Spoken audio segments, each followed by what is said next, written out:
கேட்டதை கொடுக்கும், நினைத்ததை நிறைவேற்றும் அபிஜித் நட்சத்திரம் பற்றி தான் நாம் இந்த பதிவில் பார்க்க போறோம். இந்த நட்சத்திரத்தை பயன்படுத்தி என்னுடைய வாழ்க்கையில பல நன்மைகள் ஏற்பட்டிருக்கு. குறைஞ்சபட்சம் 12 ஆண்டுகளாக இந்த நட்சத்திரத்தை நான் பயன்படுத்தி வருகிறேன்.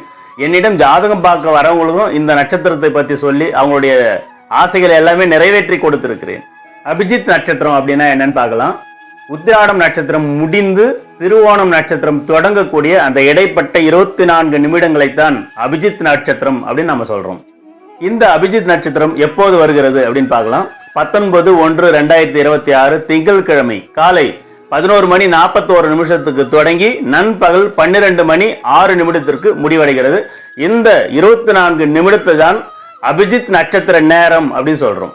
இந்த நேரத்துல எப்படி வழிபாடு பண்ணணும் அப்படின்னாக்கா, உங்கள் வீட்டு பூஜை அறையில் 2 நெய் தீபங்களை ஏற்றி அந்த நெய் தீபங்களை சுற்றிலும் பூக்களால் அலங்கரித்து உங்களுடைய நியாயமான கோரிக்கைகள் நிறைவேற வேண்டிக் கொள்ள வேண்டும்.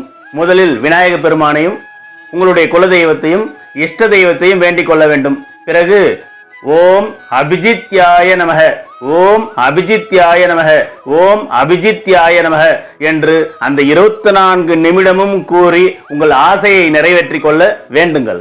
இந்த 24 நிமிட நேரத்தில் உங்கள் குழந்தைகளை பற்றியும் அவர்களுடைய படிப்பு பற்றியும் செல்வ வளம் பற்றியும் கடன்களை அடைவது பற்றியும் வீடு மனை வாகன யோகங்கள் பற்றியும் தொழில் அபிவிருத்தி பற்றியும் நீங்க எதை பத்தி வேணாலும் வேண்டலாம். அத்தனையும் அப்படியே நிறைவேறும்.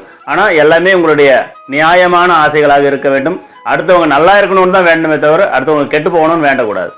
இதில் ஏதாவது சந்தேகம் இருந்தாலும் கால் பண்ணுங்க. என்னிடம் ஜாதகம் பார்க்கணும் அப்படின்னாலும் எனக்கு கால் பண்ணி பேசலாம். நீங்க ஏற்கனவே இந்த அபிஜித் நட்சத்திரத்தை பயன்படுத்தி நன்மை அடைந்திருந்தால் கமெண்ட்ல அதை பதிவு பண்ணுங்க. நன்றி, வணக்கம்.